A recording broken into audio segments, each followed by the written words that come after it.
You may have seen a story regarding the Māori Pāte, Te Pāte Māori, which is calling out the ACT Party over the treaty principles donations plea. It would appear the ACT Party is raising funds to engender or to encourage debate amongst the public over its treaty principles bill, a contentious proposal to attempt to, put some lines around to better define for future generations of New Zealanders what the principles of the Treaty of Waitangi are. So instead of having a piece of string that can be extended or contracted, subject to the political whims of the day or particular government, we actually know what the base rules around the treaty are. Many New Zealanders want the debate. Many are equally vociferous that they do not want the debate. Why is the political party in government raising funds to have a debate that one would have thought they have campaigned on and have a right to have anyway? We are joined now by the leader of the ACT Party, David Seymour. David, thank you for joining us.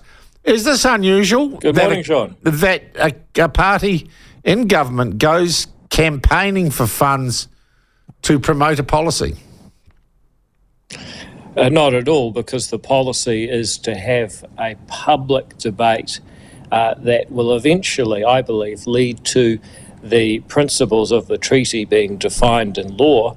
But let's be honest, with a few exceptions, and there are some, but for the most part, we're not going to get an open hearing from the mainstream media. The way what that social media that? algorithm...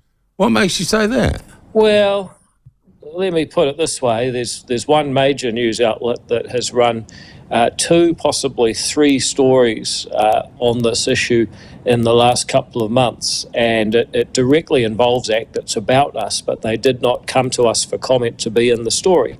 Now, you know, we've gone to them and said, well, that's unreasonable. You talk about TVNZ? Well, I have to be very careful of criticising TVNZ, because I also happen to be a shareholding minister in TVNZ, but you're not far wrong. Yeah, but I think, can I just make this point as regards that, Mr. Seymour? I think editorial decision-making at TVNZ is separate from its corporate concerns, and I think you should be able to engage as a politician in a completely different type of debate editorially with TVNZ than you might when you were talking about its commercial operations. Well, the law says, the TVNZ Act, that is, that we're responsible for the corporate operations, and we can't corporate, not editorial operations. Their editorial decisions, given that I've got that role. Well, anyway, I'm giving you permission. That's a footnote. And you are criticising them. That's what you've said today, that they haven't provided fair or balanced coverage on this issue. It's a perfect example of why we don't believe that this debate will happen unless we push it ourselves.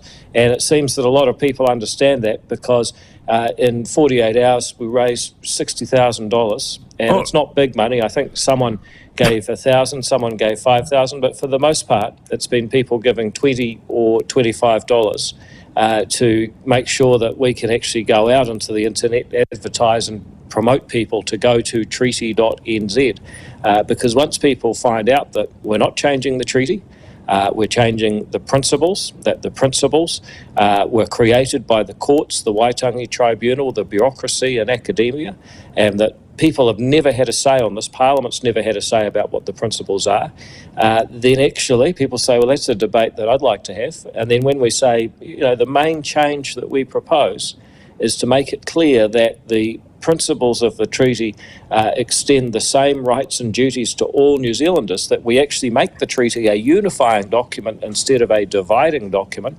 then there's a lot of enthusiasm for it. So you can understand why some of our opponents are not so keen to see any more publicity for this. Why can't you, as a constituent member of a government which has adopted the introduction and discussion of this legislation, why can't you use taxpayer funds to promote this debate? That's what a Labor government would do. They would have government buying agencies going and buying advertising and funneling money to their mates in the news media to run advertising campaigns. And they'd have Liberal lovey actors saying, why not get into the debate? Why can't you do that?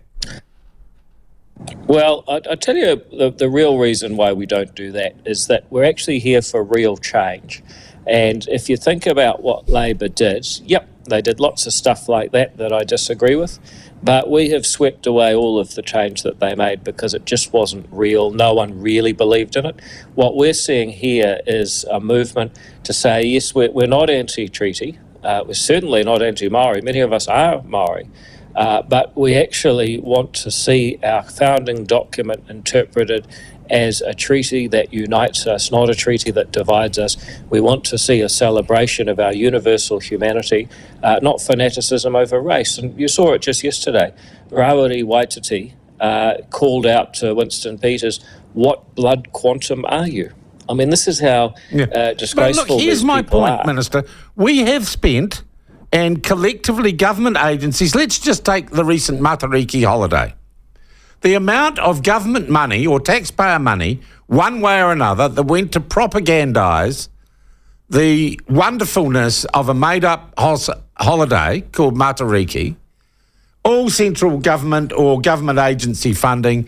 You couldn't walk down a street in New Zealand, turn on a radio station or watch the television without having Matariki rammed down your bloody throat by taxpayer-funded advertising. I just think you're being a little bit precious when you wouldn't do the same. And why can't we do the same to promote this important debate? Well, again, if our goal was to do everything at least as bad as the Labor Party, I think New Zealand would be in real trouble. Matariki stuff was on your watch, mate. That was this year. You're doing it in other areas.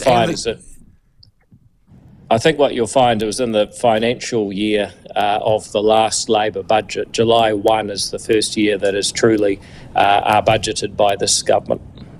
Okay. All right.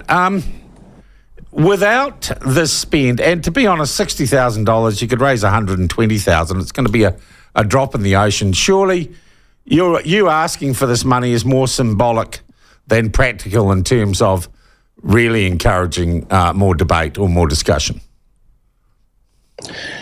Well, I know that you've had to work hard to raise funds and keep the spin-off going, and I know not the you spin-off. know 60 grand. Why do you wash your mouth out? The like, platform, not the spin-off, for goodness sake. Sorry, but didn't they do a great podcast on the fourth Labor government? Yes.